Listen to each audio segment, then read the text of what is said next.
म्हणजे उद्या धन्वंतरी जयंती निमित्त त्यांना ते दिल्लीला तिथे तो पुरस्कार दिला जाईल उद्या. ते असं बर सगळं ते बर. ग्रुपवर आलं होतं, मी बघितलं ते. ओके ओके, हा असेल. मी पाहिलं नहीं गेलं माझं. बरं. चलो शुरू करूयात. आयुर्वेद के आद्य दैवत श्री धन्वंतरी जी को नमन करते हुए हम शुरुआत करेंगे। शंखम चक्रम जलौकान दधतामृतघटम चारुदोर्भिश्चतुर्भिः सूक्ष्म स्वच्छातिरुद्यान शुकपरिविलसन मौलिमं भुभुजनेत्रं कालाम्बोदोज्ज्वलांगं कटितटविलसच्चारुपीताम्बराढ्यं वन्दे धन्वन्तरिं तं निखिलगदवनं प्रौढदावाग्निलीलम्।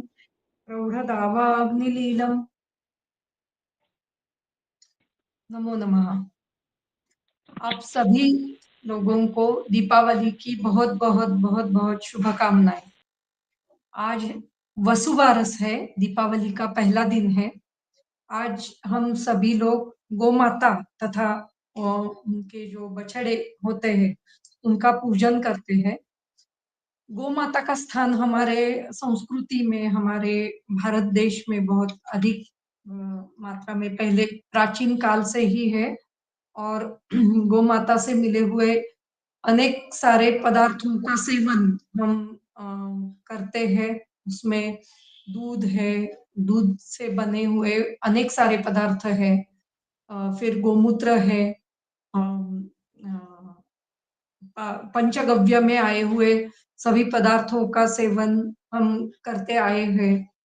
ये सभी पदार्थ शरीर के लिए भी अच्छे हैं और व्याधियों के लिए भी महत्वपूर्ण है। तो इसलिए ये गौ माता का पालन और गौ माता का जो एक्चुअली आजकल जो ग्रीन रिवॉल्यूशन शुरू हो गया और जो आज की जो इंडस्ट्री है वो आईटी इंडस्ट्री और सिर्फ डिजिटल इंडस्ट्री चल रही है। और ये इतनी बढ़ गई है कि हमारा ध्यान पूरा उसी पर है। जो हमारे देश का जो धन है, गो ये गौ माता और उनके बारे में कोई सोचता ही नहीं है। और वो धन अभी कम हो रहा है और इन सब की वजह से ही ज्यादा से ज्यादा बीमारियां बहुत सारी बढ़ने लगी है। क्योंकि जब जब से ग्रीन रिवॉल्यूशन शुरू हो गया है तब से अधिकाधिक मतलब पॉपुलेशन के हिसाब से हमें जो कुछ हमें आहार मिलता है या फिर जो कुछ धान्य वगैरह मिलता है वो बढ़ाने के लिए या फिर दूध वगैरह बढ़ाने के लिए उसमें अनेक सारे बदलाव किए गए हैं। और उस बदलाव के कारण गाय के दूध में भी गाय का दूध बढ़ाने के लिए कुछ हार्मोनल इंजेक्शंस का उपयोग करते आए हैं। और उसकी वजह से उनकी जो प्रजातियां हैं, जो हमारी देसी गाय है, उनकी प्रजातियों में बदलाव आ चुका है। और उसके कारण हमारे शरीर में भी, क्योंकि हम वो दूध का सेवन करते हैं और उसके कारण हमारे शरीर में भी वह बदलाव दिखाई देता है और उसके कारण अनेक सारे रोग हमारे शरीर में दिखाई देने देने शुरू हो गए हैं। तो अभी अम, अ, अभी हमें ऐसा करना चाहिए कि जो हमारी देसी गायें है, जो हमारे देसी पहले से जो यहाँ पे उत्पन्न हुई जो गाय है, उनका पालन करना बहुत ही जरूरी है और उनकी संख्या बढ़ाना ये बहुत ही महत्वपूर्ण है। तो इसलिए ये आज का जो सण है उसके बारे में, आज का जो उत्सव है उसके बारे में हमारे जो बच्चे हैं या फिर हमारे जो अगली पीढ़ी है उनको बताना बहुत ही महत्वपूर्ण है। तभी हम और वो लोग भी यहाँ पे इस क्षेत्र में अधिकाधिक कार्य कर सकते हैं। तो ये वसुबारस है और आज वसुबारस है और कल हमारा जो दिन होता है वो धनत्रयोदशी है। तो धनत्रयोदशी इसका मतलब ही धन्वंतरी जयंती है। आरोग्य आरोग्य क्षेत्र के जो भगवान, आरोग्यदायी देवता, आरोग्यदायक वनस्पतियों के साथ और अमृत कुंभ को लेते लेकर जो समुद्र मंथन से उत्पन्न हुई, ऐसी जो देवता जो है धन्वंतरी, वो हमारे क्षेत्र के लिए पूजनीय है। हम उनकी पूजा करते हैं और उन्होंने जो दिया हुआ जो जो जो ग्रंथ है या फिर जो ज्ञान है, वो हम रोगों की चिकित्सा करने के लिए उसका उपयोग करते आए हैं। तो उन धन्वंतरी जी का पूजन हम सभी लोग कल करने वाले हैं। उसके साथ ही ये जो धन्वंतरी उत्पन्न हुए, ये समुद्र मंथन से उत्पन्न हुए हैं। लेकिन उसके बाद भी धन्वंतरी जी के अवतार, दो अवतार हो चुके हैं और वो काशी में, काशी इस गांव में वो पैदा हुए। तो उसमें से जो तीसरे धन्वंतरी है, काशीराज दिवोदास धन्वंतरी, ये तीसरे धन्वंतरी थे। वो काशी के राजा भी थे और एक बहुत बड़े चिकित्सक थे। तो उन्होंने काशी में बहुत बड़ा चिकित्सालय भी शुरू किया था और वहां पे वो चिकित्सा करते भी थे। उनका जब देहांत पास में आया तो वो वहां से निकलकर बाहर आ गए, काशी से बाहर आ गए और वो जहाँ पे समुद्र मंथन हुआ था उस प्रदेश तक जाने लगे। और उसके बीच में जो मोटी धनेश नाम का जो गांव आया, तो वहां पे वो कुछ दिनों तक रुक गए। वहां पे कुछ लोगों की उन्होंने चिकित्सा की और फिर वहीं पे उनका देहांत हो गया और उन्होंने देहांत हो गया एक्चुअली, वहां पे समाधि उन्होंने प्राप्त कर ली, ऐसे कहा कहा जाता है। और उनकी समाधि वहां पे अस्तित्व में है।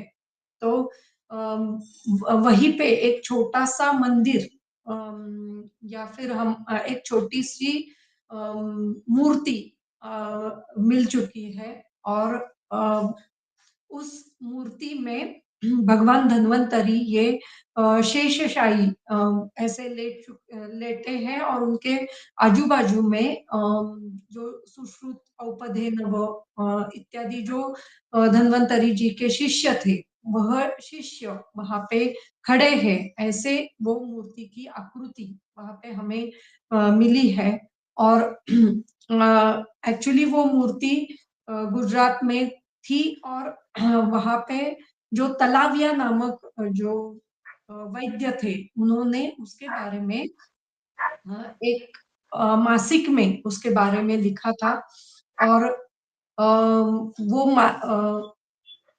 उस मासिक को देखते हुए, उस पर विचार करते हुए वैद्य अनंत बाखरे जी तथा वैद्य नाना जोशी जी वहां तक गए और उन्होंने उस पर वहां पे जाके उन्हें समझ में आया कि ये मूर्ति जो है वो हमारे लिए एक एविडेंस है, एक हमारे लिए पुरावा है, जिससे आयुर्वेद शास्त्र उसी उस काल से उपलब्ध था।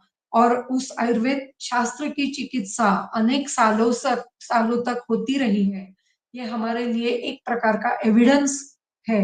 वहां पे लोग भी उस स्थान का नाम भी मोटी धनेश ऐसा है जो धन्वंतरी के नाम पे है। उसके आजू बाजू में भी धन्वंतरी नामक अनेक सारे कहीं पे पाठशाला है, कहीं पे मंदिर है, ऐसे अनेक सारी चीजें हमें दिखाई दी। और वहाँ के जो लोग हैं वो भी धन्वंतरी जी की पूजा करते हैं। वहाँ पे कुछ नवस किया जाता है और अगर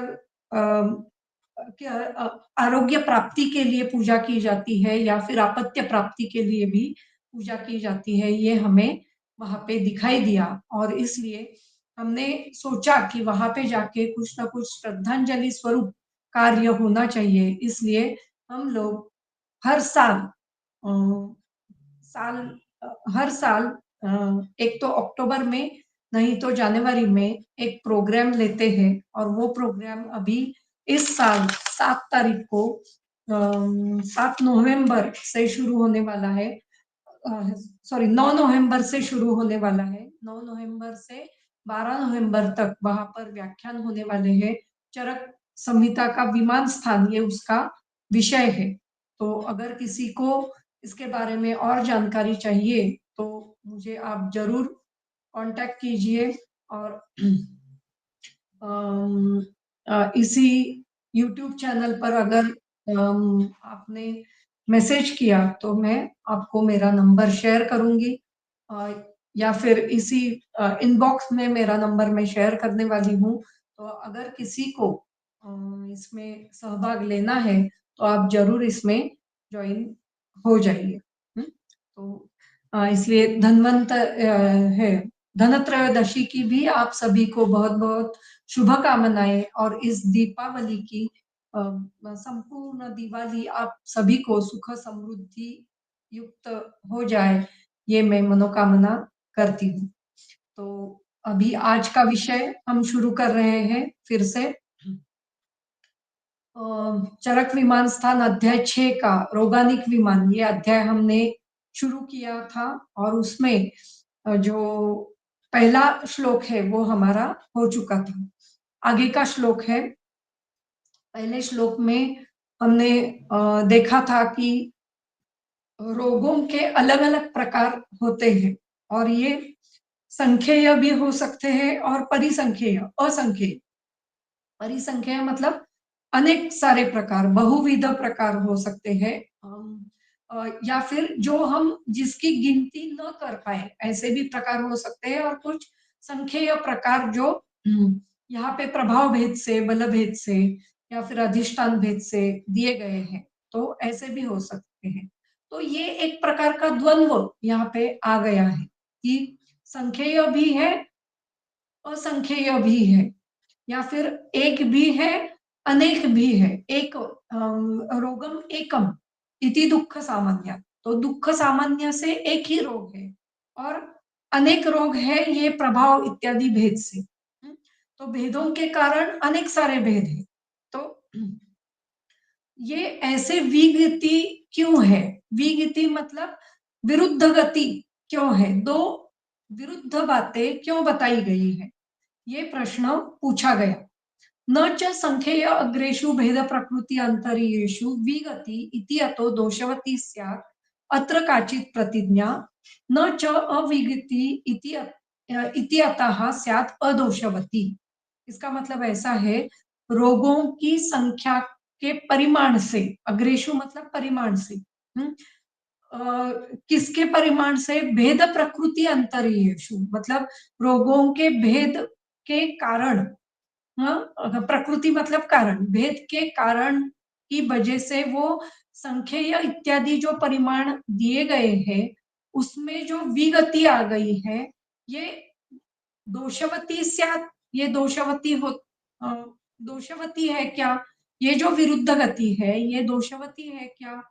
न च विगति ही इति स्यात् अदोषवती। और अगर ये विरुद्ध गति हमने नहीं पकड़ी, हमने सोचा कि नहीं सिर्फ एक ही प्रकार के रोग होते हैं और रोगों के एक ही प्रकार है दुख सामान्य, अगर ऐसे हमने पकड़ा, न च अविगति ही स्यात्, अगर हमने ये विरुद्ध गति ली ही नहीं, संख्येय और परिसंख्येय ये विगति है, और ये विगति हमने ली ही नहीं, तो ये अदोषवती हो सकती है क्या?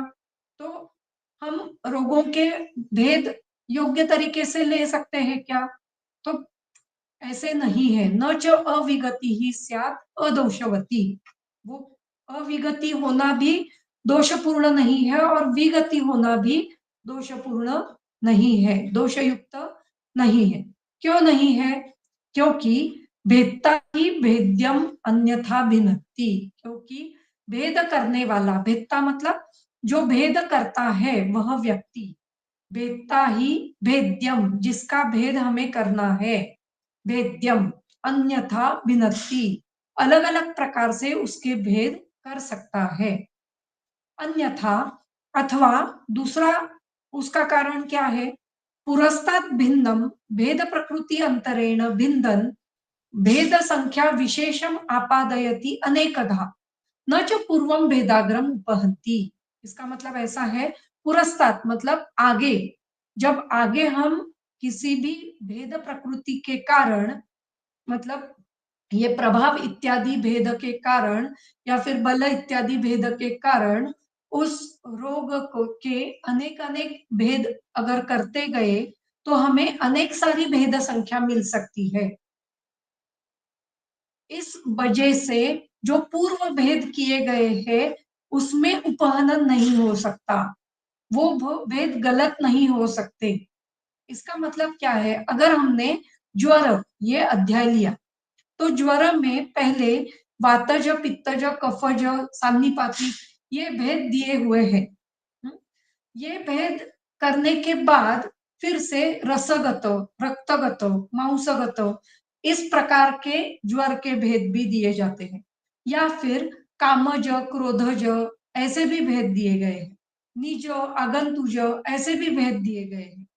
तो जब हम आगे आगे की भेदों की संख्या देखते हैं या फिर आगे आगे जो भेद दिए गए हैं वो देखते जाते हैं, तो इसका मतलब ऐसे नहीं है कि पहले वाले जो भेद दिए गए हैं वो गलत है, वो भी योग्य है और ये भी योग्य है, दोनों को लेना जरूरी है। समानयाम अपि खलु भेद प्रकृतौ प्रकृत अनुप्रयोगांतरम अपेक्ष। अगर समान भेद किए गए, समान भेद प्रकृतौ समानयाम अपि खलु भेद प्रकृतौ प्रकृत प्रयोगांतरम अपेक्ष।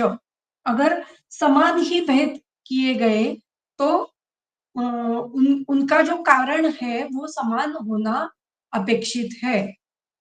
अगर कारण भिन्न है तो भेद अलग अलग हो सकते हैं, लेकिन कारण अगर समान है तो समान ही भेद होने वाले हैं। आगे दिया है, आगे थोड़ा अलग विषय दिया गया है, संति ही अर्थांतराणी समान शब्द अभिहितानी। जो समान शब्द है उनके अर्थांतरण बताए जाते हैं। संति ही अर्थांतराणी समान शब्द अभिहितानी संति च अनर्थांतराणी पर्याय शब्द अभिहितानी।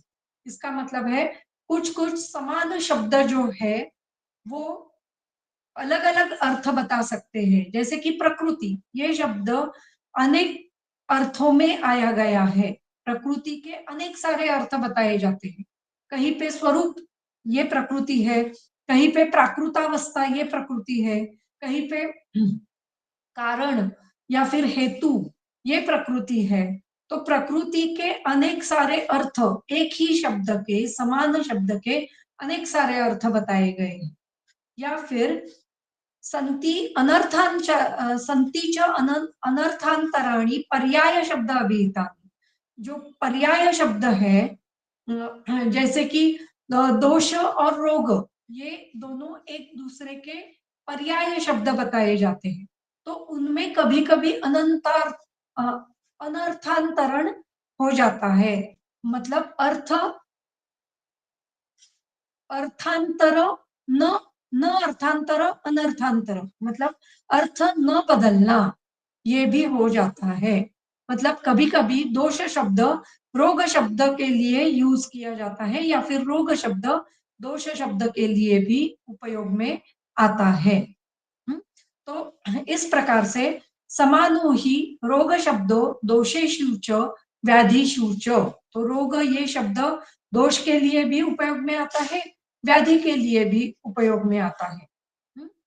दोषा अपि, अभी ये हुआ अनर्थांतर, रोग शब्द दोष के लिए भी उपयोग में आया है, व्याधि के लिए भी, ये हुआ अनर्थांतर, अर्थ बदल नहीं गया।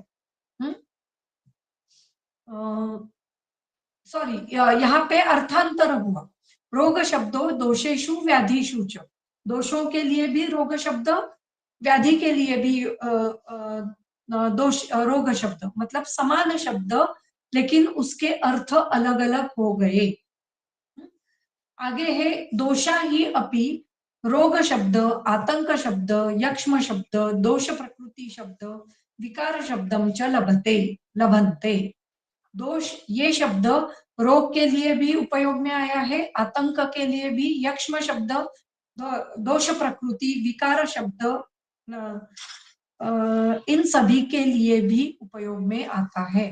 तो ये अनर्थांतर हो गया। रोग मतलब ही दोष, आतंक मतलब भी दोष, यक्ष्म मतलब भी दोष, दोष प्रकृति मतलब भी दोष, विकार शब्द मतलब भी दोष। व्याधेश्च रोग शब्द, आतंक शब्द, यक्ष्म शब्द, दोष प्रकृति शब्द, विकार शब्दम च लभन्ते। व्याधि भी रोग के लिए आया है, व्याधि ये शब्द भी रोग के लिए, आतंक के लिए, यक्ष्म के लिए, दोष प्रकृति के लिए, विकार के लिए आता है। तत्र दोषेषु चैव व्याधिषु च रोग शब्दाः समानाः। तो दोष के लिए और व्याधि के लिए रोग ये शब्द समान अर्थ में आया है। शेषेषु च विशेषवान, और बाकी सभी के लिए ये विशेष अर्थ में आया हुआ है। तो इसका मतलब ऐसा है, कुछ शब्द समान अर्थ के लिए उपयोग में आते हैं और कुछ शब्द समान होते हुए भी, पर्याय होते हुए भी, कुछ शब्द एक दूसरे के पर्याय भी होते हैं, लेकिन फिर भी वो अलग अलग अर्थ के लिए उपयोग में आते हैं। तो इस तरीके से यहाँ पे रोगों के बारे में और दोषों के बारे में बताया गया है। उसके साथ साथ ही रोगों के भेद कैसे और क्यों किए जाते हैं उसका वर्णन यहाँ पे करते आते हैं। इसकी टीका देखेंगे तो और अच्छा समझ में आएगा। ननु संख्येयत्वम असंख्येयत्वम च विरुद्धौ एव धर्मौ। संख्येयत्व और असंख्येयत्व, संख्या होना और असंख्या होना, अनेक सारी संख्या होना या फिर संख्या बिल्कुल भी नहीं होना, ये दोनों विरुद्ध धर्म है। तथा एकत्वम अनेकत्वम च इति विरुद्ध, तथा एकत्व तथा और अनेकत्व ये भी दोनों विरुद्ध है। तत्कथम विरुद्धत्वेन ख्यातौ धर्मौ एकस्मिन् रोगे घटेताम इति आह न च इत्यादि। तो ये दो विरुद्ध धर्म एक ही एक ही रोग के लिए कैसे उपयोग में आते हैं, इसके लिए ये नच इत्यादि जो श्लोक दिया है उसका वर्णन वो करते हैं। संख्येय अग्रेषु इति संख्येय रोग परिमाणेषु अग्र शब्दः परिमाणे वर्तते। संख्येय अग्रेषु इसका मतलब है संख्येय रोग परिमाण, संख्येय रोगों का परिमाण। अग्र शब्दः परिमाणे वर्तते, अग्र ये शब्द परिमाण के लिए उपयोग में आता है। यथा एकैकस्य भेदाग्रम अपरिसंख्येयं भवति। एक एक अगर हमने भेद लिए, जो जैसे अभी प्रभाव भेद, बल भेद, अनेक सारे भेदों का वर्णन किया गया है, तो इस भेद के कारण अपरिसंख्येय संख्या हो सकती है, रोगों की संख्या अपरिसंख्येय हो सकती है। भेद संख्या रूपम परिमाणम इति अर्थः। भेद संख्या रूप मतलब भेदों के परिमाण। भेद प्रकृति अंतर्येषु इति भेद कारण भवेषु। भेद प्रकृति अंतर्येषु मतलब भेद कारणों के की वजह से ये भेद अलग अलग दिए गए हैं। विरुद्धा गति ही विगति ही कथनम यथा एकम च अनेकम च तत् इत्यादि का विरुद्धा गति ही, एक और अनेक ये दोनों अलग अलग गतियां हैं, विरुद्ध गति है। अतः इति यथोक्त विगति योगात् न दोषवती काचित प्रतिज्ञा यथा एका एका अनेक रूपांतर गमन रूपा अत्रोक्ता स्यात् इति योजना। यहाँ पे अत इति यथोक्त विगति योगात् न दोषवती इति प्रतिज्ञा, ये दोषवान नहीं है। विगति होना ये दोषवान नहीं है। एक अनेक रूपांतरम तरगमन रूपा अत्रोक्ता स्यात्, एक ही रोग अनेक स्वरूप में हमें दिखाई देता है। एक ही रोग अनेक सारे वैद्य भी अनेक रूप में देख सकते हैं, ये भी विगति नहीं है। एक ही एक व्यक्ति चिकित्सा लेने के लिए मेरे पास आया, तो शायद मैंने उसके हेतु निकाले, लक्षण निकाले, तो मेरी चिकित्सा अलग हो सकती है, किसी दूसरे वैद्य की चिकित्सा अलग हो सकती है, लेकिन शायद दोनों की चिकित्सा की वजह से उनको राहत मिल सकती है या फिर उनको उपशय हो सकता है। तो मैं कुछ अलग तरीके से देखूंगी, वह कुछ अलग तरीके से देखेंगे, लेकिन फिर भी चिकित्सा में बदलाव भी आ जाए तो भी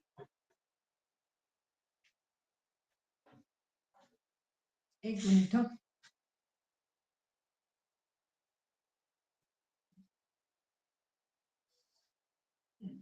चिकित्सा में बदलाव आ सकता है, लेकिन फिर भी हमें क्या चाहिए, उपशय चाहिए। तो उपशय अगर हो रहा है तो दो चिकित्सा अलग हो गई तो भी वो दोषवती नहीं हो सकती। मैं अगर देखूंगी और मुझे लगेगा कि इसको शोधन देने की जरूरी है, लेकिन किसी और को लगेगा कि नहीं, शमन चिकित्सा से ही मैं इसको उपशय दे सकूंगा, शायद वो शमन चिकित्सा ज्यादा दिनों तक लेनी पड़ेगी, शोधन चिकित्सा कम दिनों तक लेनी पड़ेगी। तो ये विगति नहीं है, ये विरुद्ध गति नहीं है, दोनों चिकित्सक अलग अलग प्रकार से काम कर सकते हैं, तो ये विगति नहीं है। उसी प्रकार से एक रोग अनेक प्रकार से भेद हो सकता है। अगर दोषों का अगर हमने विचार किया तो शायद कोई एक चिकित्सक एक रोग वातज पित्तज कफज इस प्रकार से उसका भेद कर सकता है। कोई चिकित्सक कहेगा नहीं, ये रोग रसगत है, रक्तगत है, मांसगत है, मेदोगत है, इस प्रकार से उसका वर्णन करेगा। कोई चिकित्सक करेगा कहेगा कि नहीं, ये अपतर्पणीय है, ये संतर्पणीय है, इस प्रकार से वो रोगों के भेद करेगा। कोई चिकित्सक आशय भेद से उसके भेद करेगा कि ये आमाशयगत है, ये पक्वाशयगत है। तो इसमें जो भेद करने वाला है वो अलग अलग प्रकार से भेद्य का भेदन कर सकता है। भेद्य मतलब रोग, भेदता मतलब जो भेदन करने वाला है वह। और ये भेदन करने वाला जो चिकित्सक है वो रोगों के भेद अलग अलग प्रकार से कर सकता है। तो ये जानना यहाँ पे जरूरी है। तो इसलिए अगर किसी ने कहा कि 10 इस रोग के ज्वर के प्रकार 10 है और किसी ने कहा नहीं, सिर्फ दुख सामान्य एक ही प्रकार है, तो इसमें विगति नहीं है। ज्वर अपरिसंख्येय है और किसी ने कहा नहीं नहीं संख्येय ही है, बल भेद से, प्रभाव भेद से और किसी भेद से ये संख्येय है, तो इसमें भी विगति नहीं है, ये समान ही है। तो इस प्रकार से इन दोनों कथन में या फिर इन दोनों प्रकार के भेद में विगति नहीं है, ये समझना हमें जरूरी है। विगतौ दोषाभावम दर्शयित्वा, विगति में दोषाभाव अभी उन्होंने दिखा दिया है। भेद कारणांतर कृतायां विगतौ अपि दोषो भवति इति दर्शयनाह न च विगति इत्यादि। तो हाँ, न च विगति इति स्यात् अदोषवती। तो अगर विगत मतलब विरुद्ध गति, संख्येयत्व और परिसंख्येयत्व, ऐसे किसी ने कहा कि रोग संख्येय है या फिर किसी ने कहा असंख्येय है। तो ये जो विरुद्ध गति है उसमें दोषाभाव है। हमने समझ लिया कि उसमें दोषाभाव है, लेकिन किसी ने ये विगति है ही नहीं, ऐसे भी अगर कहा तो भी वो अदोषवती ही है। मतलब किसी ने कहा नहीं, सिर्फ एक ही प्रकार के रोग होते हैं कि दुख सामान्य, ये एक ही प्रकार के रोग है।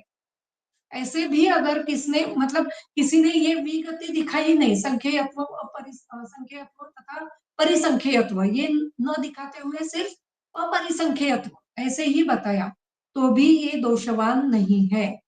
इसलिए कहा है न च अविगति ही इति अतः स्याद अदोषवती। विगति नहीं है तो भी वो दोषपूर्ण नहीं है। यदि हि एकरोगानिकं रुजासामान्यात् इति अभिधाय पुनः एकरोगानिकं प्रभावभेदात् इति विरुद्धा एकता आख्यायिका अविगतिः क्रियते सा विरुद्धैव स्यात्। यतो न प्रभावभेदेन रोगाणाम् एकत्वम् उपपन्नं किन्तु द्वैधम एव इति भावः। इसका मतलब ऐसा है कि रोग ये एक ही रोग है, रुजा सामान्य, दुख सामान्य से सभी रोग एक ही प्रकार के होते हैं। ऐसे अगर किसी ने कहा इति अभिधाय पुनः रोगानिकम प्रभाव भेदात, प्रभाव इत्यादि भेद से अलग अलग रोग बताए, प्रभाव भेदात इति विरुद्धा इति अविरुद्धा एकता आख्यायिता अविगति ही क्रियते। ऐसे अविरुद्ध इति अविरुद्धा एकता आख्यायिका अविगति ही क्रियते सा विरुद्धा एव स्यात्। अगर ऐसे किसी ने कहा कि ये अविगति है तो वो भी विरुद्ध है, क्योंकि ये एक है और ये द्वैध है। तो प्रकार अलग अलग प्रकार से होते हैं, इसमें हम विगति नहीं सॉरी अविगति है ऐसे नहीं पकड़ सकते हैं। प्रकार अलग अलग हो सकते हैं, भेद अलग अलग हो सकते हैं। विगतो दोषाभावे हेतुम भेदता ही इत्यादि। ये विगति में जो दोषों का अभाव है वो कहने के लिए ये कहा गया है भेदता ही भेद्यम अन्यथा भिन्नति। भेद करने वाला रोगों के भेद अलग अलग प्रकार से कर सकता है। भेदता इति पुरुषः, भेद्यम इति रोगम, अन्यथा इति द्वैत्वादीनां भिन्नति। द्वैत्व इत्यादि अलग अलग प्रकार से उसके भेद कर सकता है।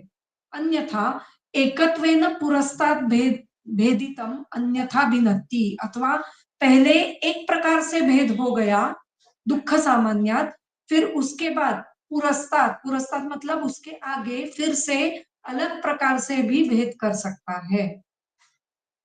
ज्वर एक प्रकार से भेद है दुख सामान्य, ज्वर में दुख होता है, वेदनाएं होती है, ये एक प्रकार का भेद है।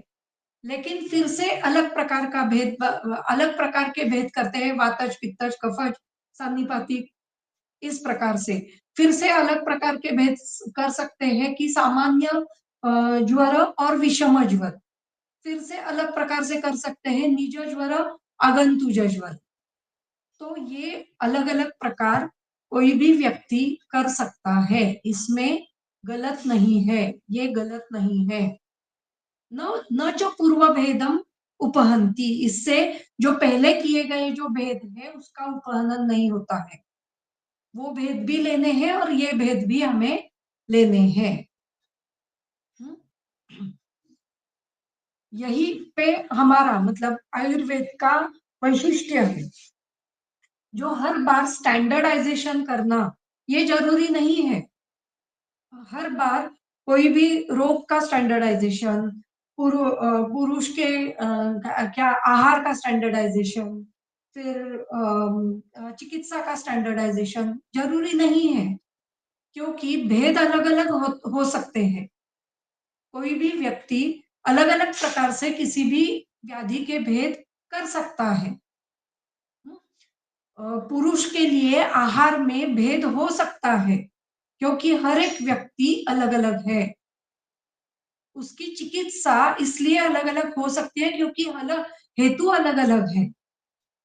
प्रतिशय अगर हमने लिया तो वो प्रतिशय वात वात की वजह से हो सकता है, पित्त की वजह से हो सकता है, कफ की वजह से हो सकता है, उनके हेतु अलग अलग है।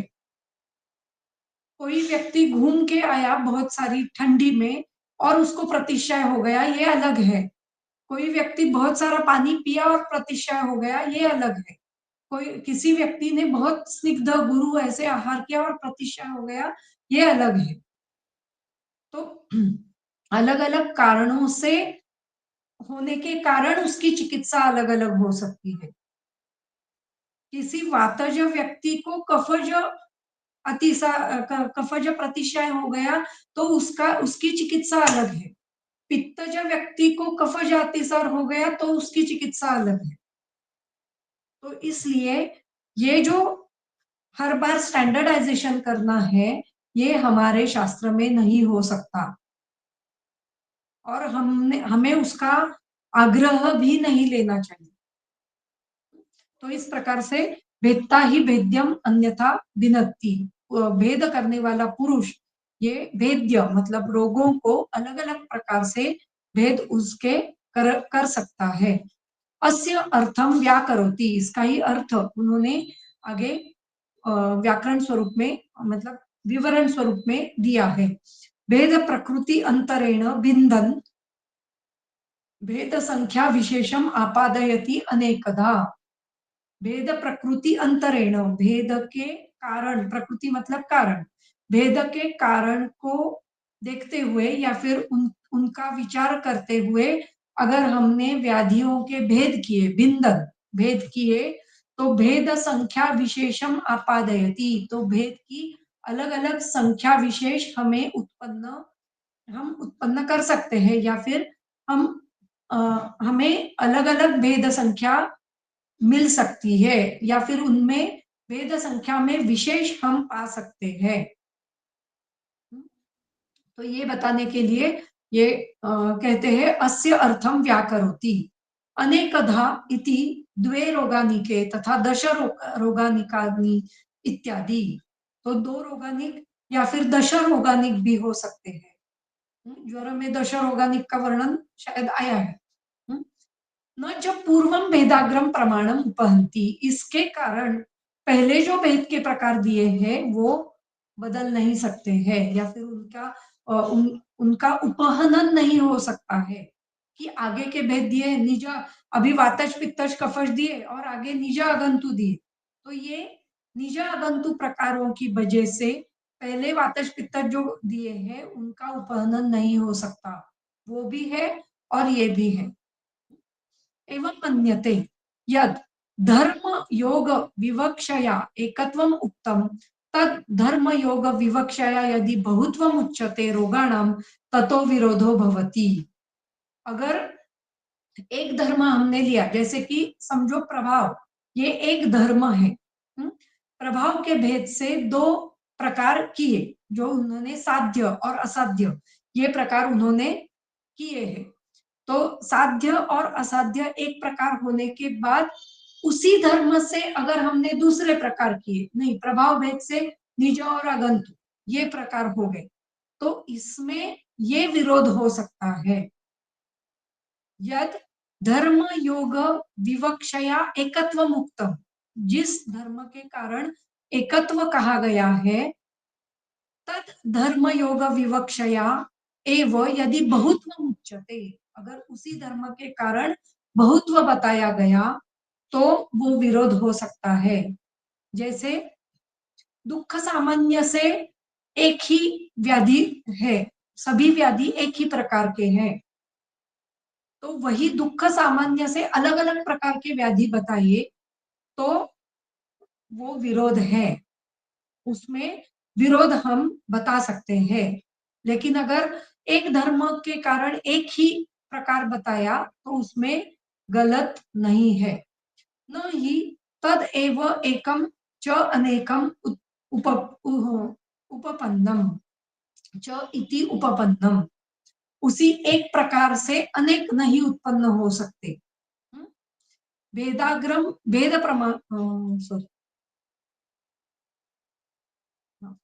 यदा धर्मांतर योग विवक्षया बहुत्वम उच्यते न तदा विरोधः। अगर धर्म ही अगर हमने बदला, मतलब प्रभाव भेद से हमने साध्य और असत्य बताए, अभिपन्न भेद से हम बोल रहे हैं, तो ये अलग धर्म है।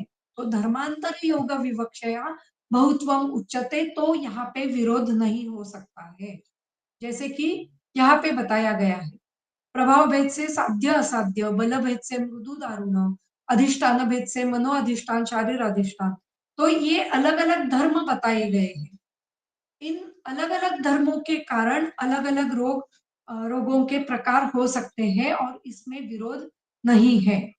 न तदा विरोधा बहुत्व अभिधान काले बहुनाम एव रोग धर्माणाम विवक्षितत्वात्। बहुत्व जब हमें लेना है अभिधान काले बहुनाम रोग धर्माणाम विवक्षितत्वात्, अनेक रोगों के अनेक धर्म भी बताने जरूरी है। तेन रोगाणाम एकत्वम एकधर्म विषयम बहुत्वम बहुधर्म विषयम इति न अस्ति विरोधः। इसलिए रोगों में एकत्व एक धर्म के लिए, बहुत्व बहुधर्म विषय के लिए अगर है तो उसमें विरोध नहीं है।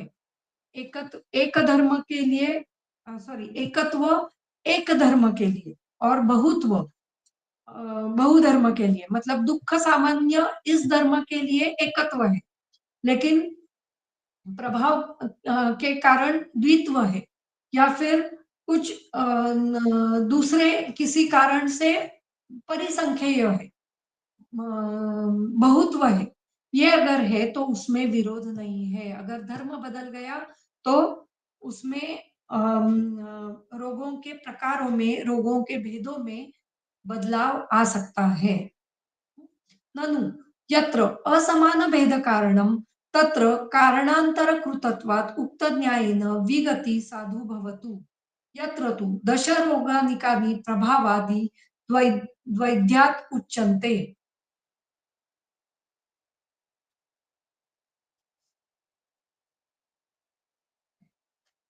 अभी जहां पे असमान धर्म कारण है, तत्र कारणांतर कृतत्वात्, अलग अलग कारण होने के कारण कारणांतर कृतत्वात् उक्त न्यायेन विगति साधु भवति, यहाँ पे विगति हो सकती है, विरुद्ध गति हो सकती है।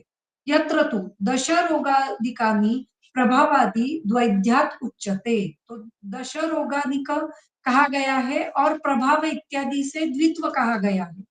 तत्र कथम द्वे रोगानिके इति द्वित्वं कृतं द्वैविध्यम अभिधाय पुनः द्वित्वादि भेदेन दशत्वम उच्यते। तो पहले द्वित्व बताया है प्रभाव इत्यादि से और फिर से बताते हैं कि ये दश है।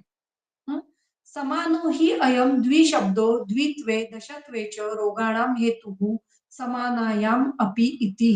तो मतलब द्वित्व बताते हुए फिर से दश रोगानिक ऐसे जो बताया है, ये इसके लिए बताया है समानायाम अपि खलु भेद प्रकृतौ। भेद प्रकृति अगर समान है तो प्रकृति अनुप्रयोगांतरम अपेक्ष, तो प्रकृति में जो अनुप्रयोगांतर हो गया है उसमें, मतलब कारणों में जो अनुप्रयोगांतर हो गया है उसमें जो विविध कारण है उसके कारण ये भेद बताए गए हैं। समान शब्द अभिधायत्वेन आपाततः समानत्वेन प्रतिभासमान मानायाम इति अर्थः। तो समान शब्द यहाँ पे प्रतिभास समान दिखाई देते हैं हमें, इस प्रकार से वो समान शब्द लिया गया है। प्रकृत अनुप्रयोगांतरम अपेक्षयति प्रकृतस्य समान शब्देन अभिहतस्य यद भेद ख्यापकम पश्चात प्रयोगांतरम तद अपेक्षणीयम विगति समानार्थम इति अर्थः। तो यहाँ पे प्रकृत शब्द मतलब प्रकृतस्य समान शब्देन अभिहितस्य, प्रकृत जो समान शब्द लिया गया है, मतलब रोगों के भेद ये करते हुए पहले रोगानिकम दशो इत्यादि कहते हुए फिर से उसमें भेद किए गए हैं।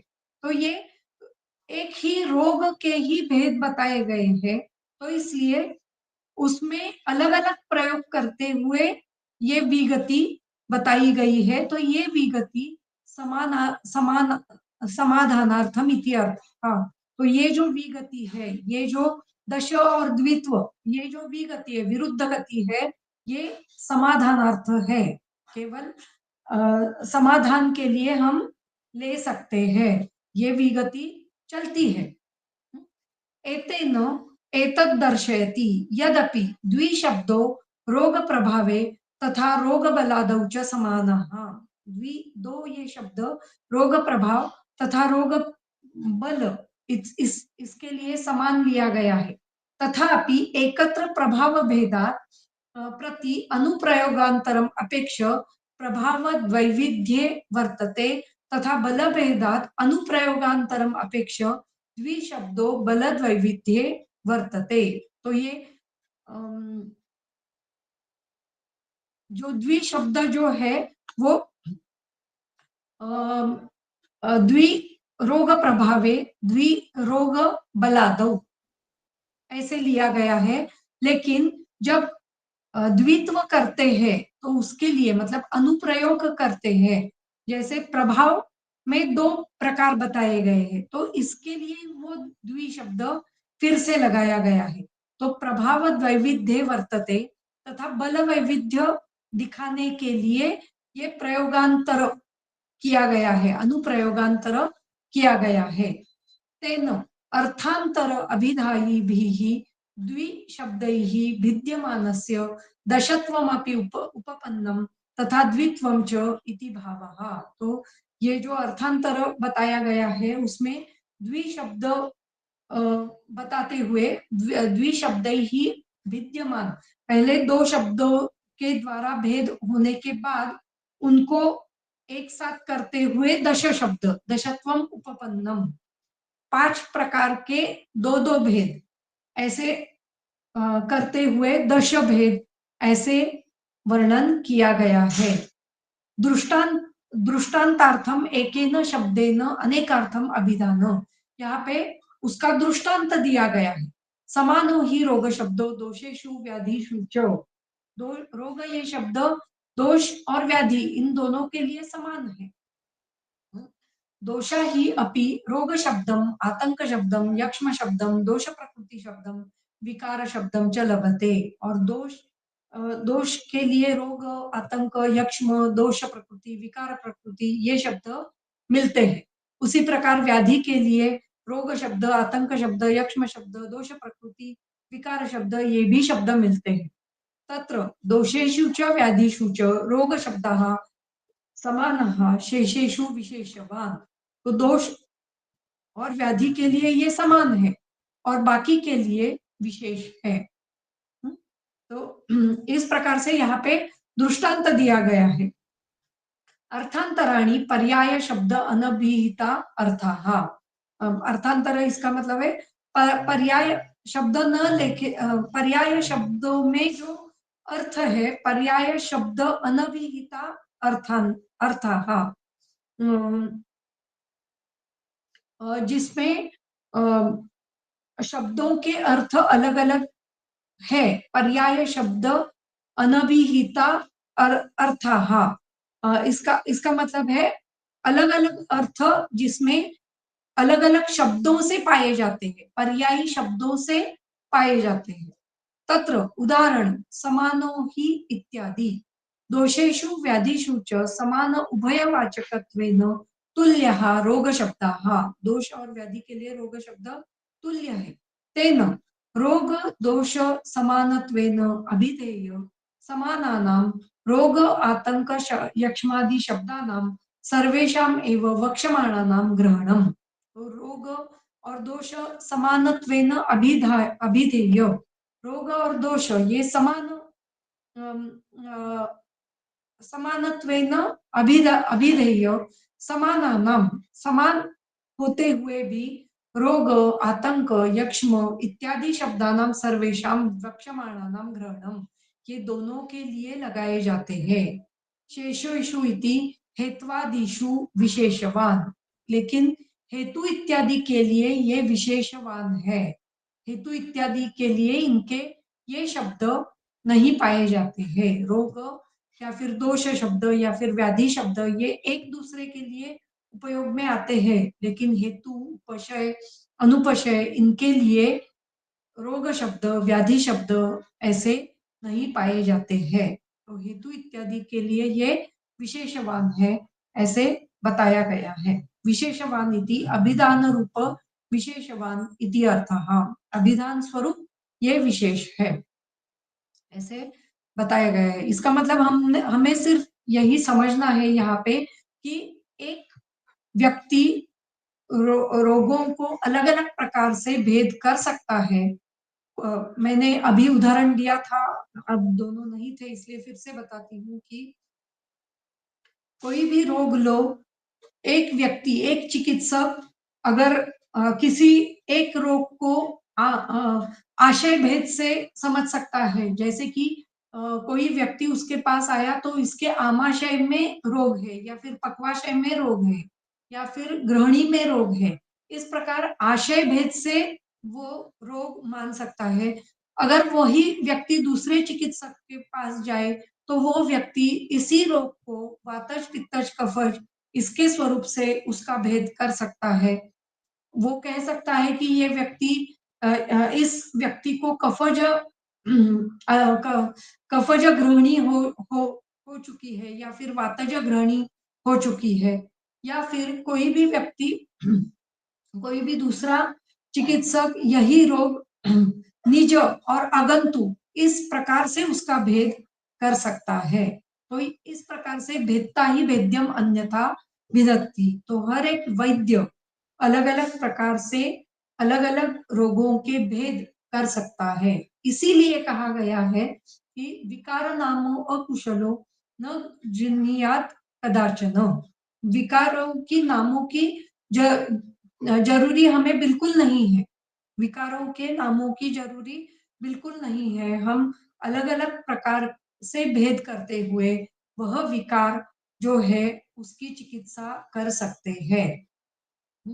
कोई व्यक्ति कहेगा कि ये संतर्पणीय रोग है, ये संतर्पण अपतर्पण इस प्रकार से उसका भेद करेगा और उस प्रकार से उसकी चिकित्सा संतर्पण के लिए या फिर अपतर्पण के लिए होगी। कोई व्यक्ति कहेगा ये निज रोग है तो मैं निज व्याधि, निज दोषों की चिकित्सा करूंगा। कोई व्यक्ति कहेगा ये वातज, पित्तज, कफज में ये वात पित्तज है या फिर कफ पित्तज है, तो वो उस प्रकार से अंशांश भेद से चिकित्सा करेगा।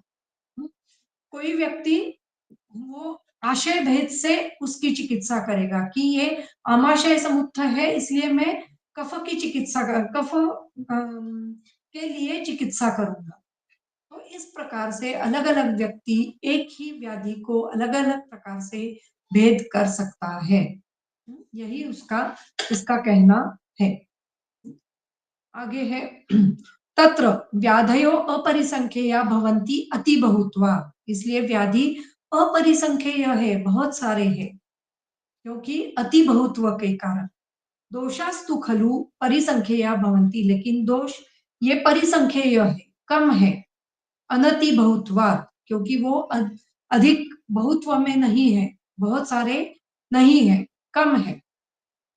तस्मात् यथा चित्रम विकारान उदाहरणार्थम अनवशेषेण च दोषान व्याख्यास्यामः।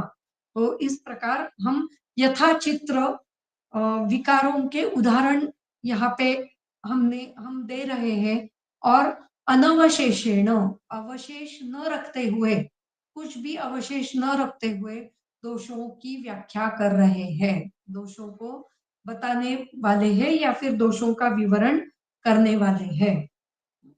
तो यथाचित्र मतलब जिस प्रकार से जितने दिखाई देते हैं या फिर जितने झटिति से हम बता सकते हैं उनका ही विचार यहाँ पे करेंगे। बाकी का विचार ये उद्देश्य है, ये सिर्फ उद्देश्य बता रहे हैं। विद्देश सॉरी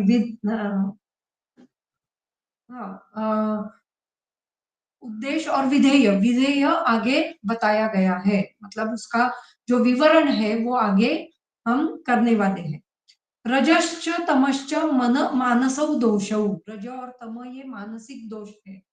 तयोः विकाराः काम क्रोध लोभ मोह ईर्षा मान मद शोक चित्तोद्वेग भय हर्षादयाः, इनके विकार काम क्रोध लोभ मोह ईर्षा मान शोक मद शोक चिंतोद्वेग भय हर्ष इत्यादि है।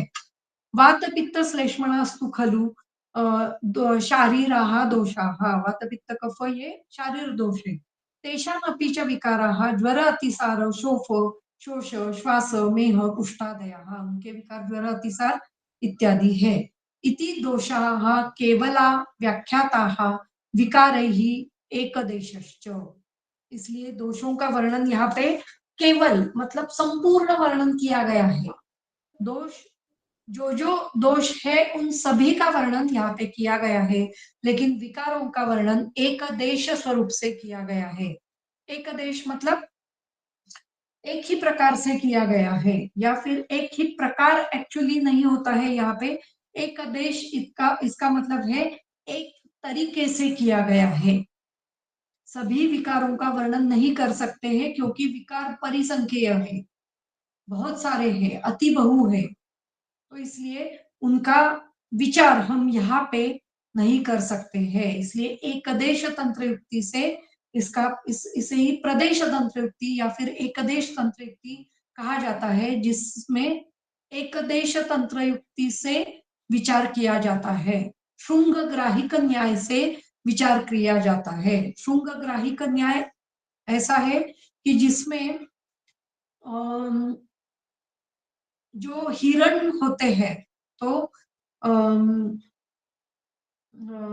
जो जिनके श्रृंग होते हैं, तो अगर हमने कहा कि ये व्यक्ति श्रृंग धारण करने वाला है, तो हम समझ सकते हैं कि अलग अलग प्रकार के हिरण वहां पे होंगे, तो ये श्रृंग ग्राहिक न्याय है।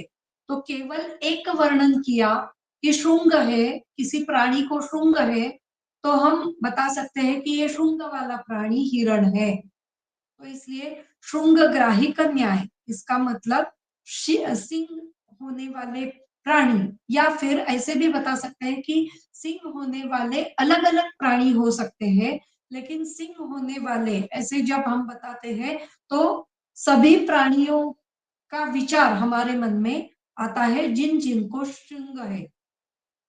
तो ये एक देश तंत्र युक्ति से विचार किया गया है। सिर्फ एक वर्णन किया, एक लक्षण का वर्णन किया और अनेक सारे प्राणी हमारे सामने आ गए, तो ये एक देश वर्णन किया जाता है। इसे ही श्रृंग ग्राहिक न्याय बताया जाता है। तो इसे एक देश तंत्रयुक्ति या फिर प्रदेश तंत्रयुक्ति कहा जाता है।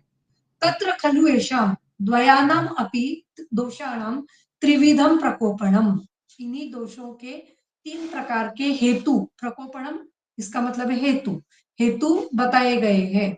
तद यथा असात्मेन्द्रियार्थ संयोगः प्रज्ञापराधः परिणामश्च इति, असात्मेन्द्रियार्थ संयोग, प्रज्ञापराध और परिणाम, ये तीन बताए गए हैं। अत्रापि रोग शब्द अभिधेयतया समाने अपि दोषे तथा विकारे च परिसंख्येय अपरिसंख्येयत्व रूपा विगतिः अस्ति अथ च आदोष इति अभिप्रायेण आह तत्र इत्यादि। तो रोग शब्द अभी बताते हुए मतलब रोग शब्द दोषों के लिए और विकारों के लिए समान है, ये बताते हुए परिसंख्येय अपरिसंख्येयत्व रूपी जो विगति जो बताई गई है उसमें दोष नहीं है, ये बताने के लिए यहाँ पे ये उदाहरण दिया गया है, तत्र इत्यादि। एकैकस्मिन् दोषे बहवो विकाराः भवन्ति, एक ही दोष में दोष से अनेक सारे विकार हो सकते हैं। इति अभिप्रायेण विकार अपेक्षया दोषाणाम अनति बहुत्वम नेयम। तो पहले क्या बताया है, रोग शब्द ये दोष के लिए और व्याधि के लिए समान है, और यहाँ पे दोष अलग अलग और व्याधि अलग अलग बताए गए हैं, तो ये भी गलत नहीं है, ये विगति नहीं है, यही बताने के लिए ये वर्णन किया गया है।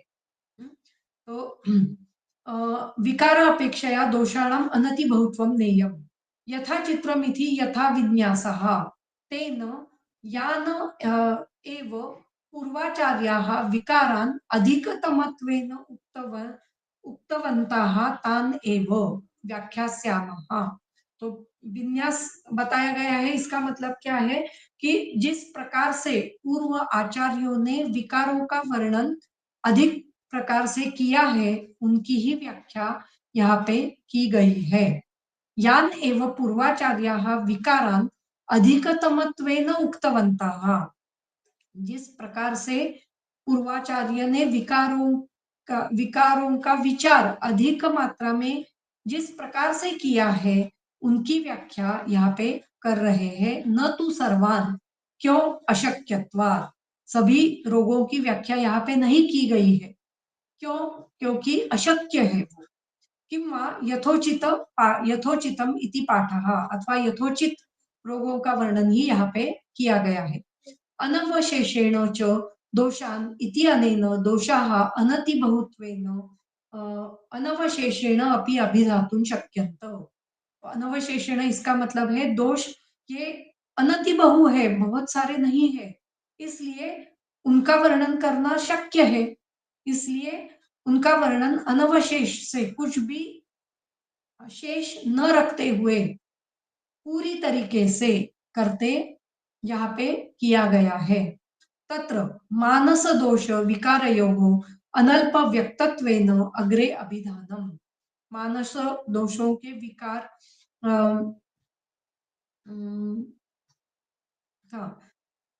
और उसमें भी तत्र मानस दोष विकारयोः अनल्प व्यक्तत्वेन अग्रे अभिधानम। उनके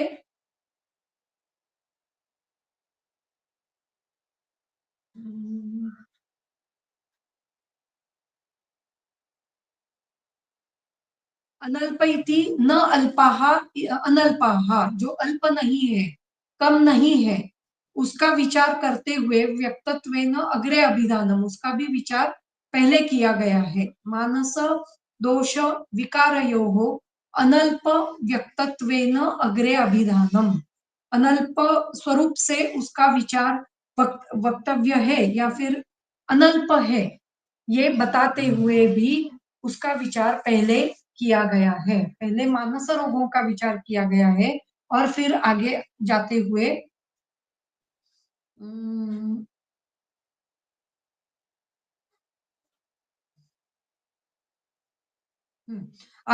हुए शारीर दोषों का विचार यहाँ पे करते आए हैं।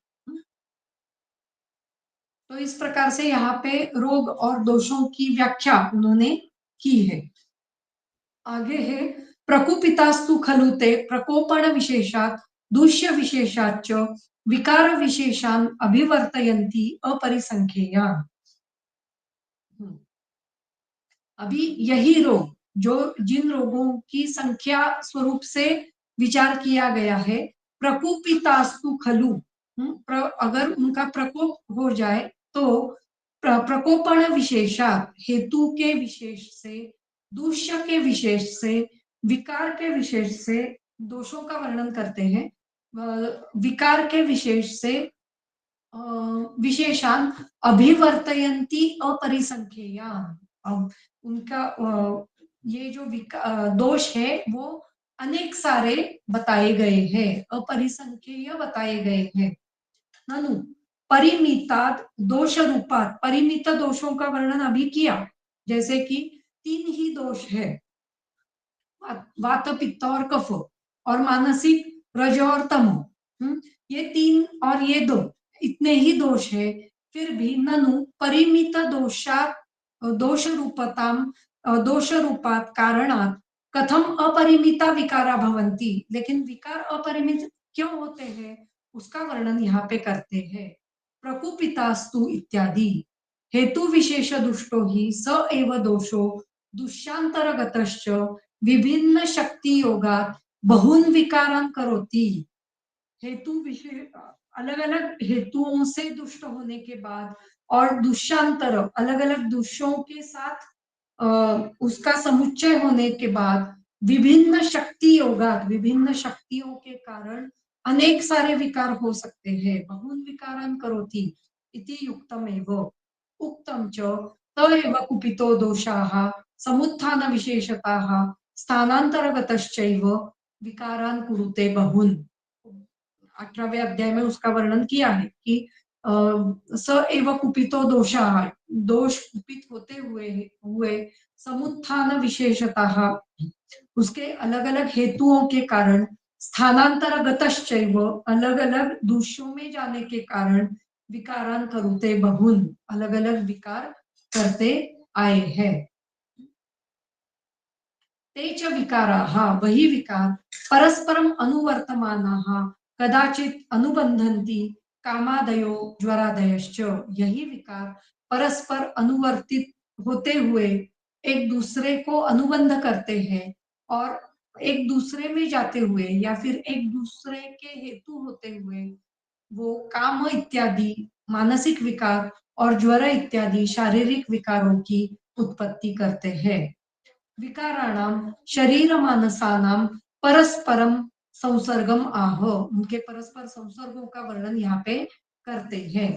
अनुवर्तमाना इति अनेन यदा एव ज्वरादयः कामादयो वा बलत्वेन चिरकालम अनुवर्तन्ते तदा एव अनुबन्धाति प्रायः यदा तु स्तोककाल अवस्था स्थायिनो भवन्ति न तदा प्रायो अनुबंधन्ति इति अर्थः।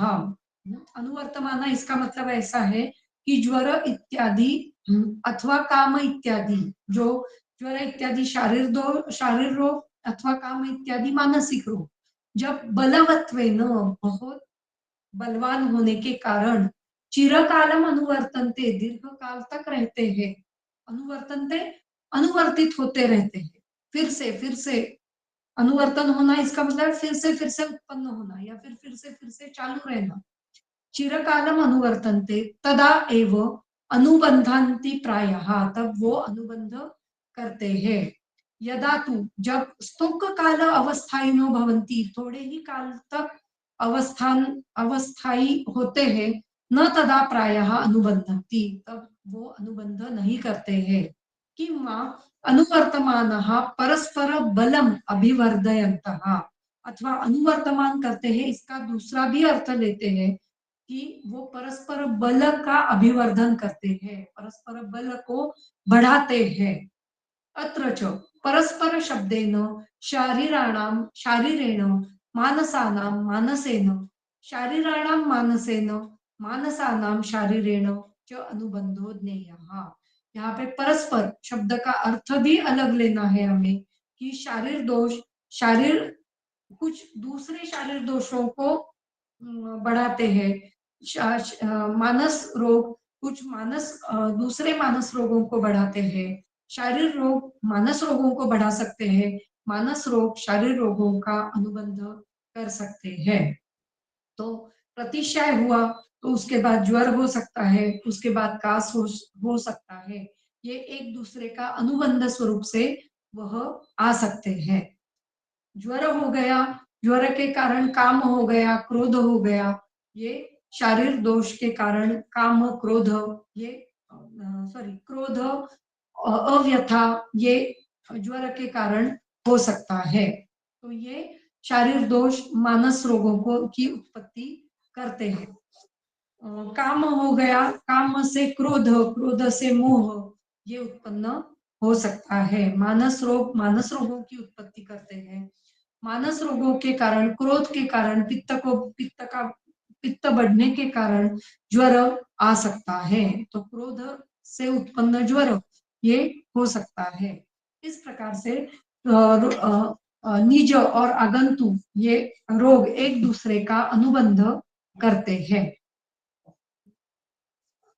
नियतस्तु अनुबंधो रजस तमसो परस्परम उसी प्रकार दोष भी यहाँ पे मानसिक दोषों का वर्णन करते हैं और यहाँ पे एक फर्म निर्णय दिया गया है या फिर फर्म उनका जो हम कह सकते हैं उनका मत एक प्रकार का फर्म निश्चय किया गया है कि नियतस्तु अनुबंधः रजसस् तमसो परस्परम। ये नियत अनुबंध होता है इसका, रजो और तम का, ये उन्होंने बताया है यहाँ पे।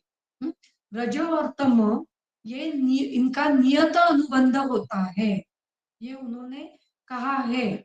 न च अरजस्क तमः प्रवर्तते, रज के सिवाय तम का प्रवर्तन नहीं होता है। विकार अनुबंध दर्शयित्वा दोष अनुबंधम आहो, विकार अनुबंध कहते हुए अभी दोषों का अनुबंध बताते हैं, नियतस्तु इत्यादि दोषों का भी अनुबंध यहाँ पे बताया गया है। शारीर दोषाणाम एक अधिष्ठानीयानाम सन्निपातः संसर्गो वा समान गुणत्वात् दोषा ही दूषणैः समानाः। तो शारीर दोषाणाम एक अधिष्ठानीयानाम, एक ही शारीर दोष, अधिष्ठान एक ही है, मतलब शारीर यही अधिष्ठान है, फिर भी उनमें संसर्ग अथवा सान्निपात हो सकता है। तो कुछ मतलब दो दोष एक साथ आने के कारण संसर्ग, और 3 दोष एक साथ आने के कारण मतलब उनका भी अनुबंध यहाँ पे हो सकता है। संसर्गो समान गुणत्वात् सन्निपातः समान गुणत्वात् दोषा ही दूषणैः समानाः। दोष है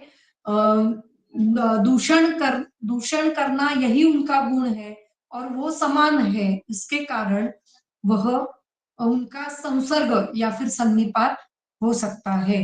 तो यहाँ पे आज हम रुकते हैं क्योंकि ये थोड़ा अलग विषय शुरू हो जाता है। यहाँ पे दोषों का अनुबंध, एक्चुअली ये अनुबंध ही है, लेकिन अभी दोषों का अनुबंध यहाँ पे बताते हैं। तो अनुबंध क्या है, अनुबंध्य क्या है, ये हम आगे के व्याख्यान में देखेंगे। तो यहाँ पे आज हम रुकते हैं। अभी तक हमने रोगों का और दोषों का अनुबंध देखा, निज और शारीर दोषों का, शारीर व्याधियों का अनुबंध यहाँ तक देखा है। इसको देखते हुए आगे आगे हम जाएंगे। अभी हम डायरेक्टली 18 तारीख को मिलने वाले हैं। तब तक मतलब बीच में दिवाली है, दिवाली के बाद हम धनेज, कुछ लोग हम धनेज मिलने वाले हैं, तो वहां पे भी यही विषय होने वाले हैं। तो वहां पे ये आगे जाएगा थोड़ा, लेकिन फिर भी हम फिर से यहाँ पे मतलब इस व्याख्यान में फिर से ये शब्द, ये जो सभी श्लोक है ये लेने ही वाले हैं। वहां पे रोगानिक विमान हो जाएगा हमारा, लेकिन फिर भी ये विमान स्थान हम आगे इस YouTube चैनल पर लेने वाले हैं। तो हम डायरेक्टली 18 तारीख को मिलते हैं। तब तक आप सभी लोगों को दिवाली की बहुत बहुत बहुत बहुत शुभकामनाएं। शुभ दीपावली, हैप्पी दिवाली। धन्यवाद। धन्यवाद। आपको भी दीपावली की बहुत बहुत शुभकामनाएं। धन्यवाद सर।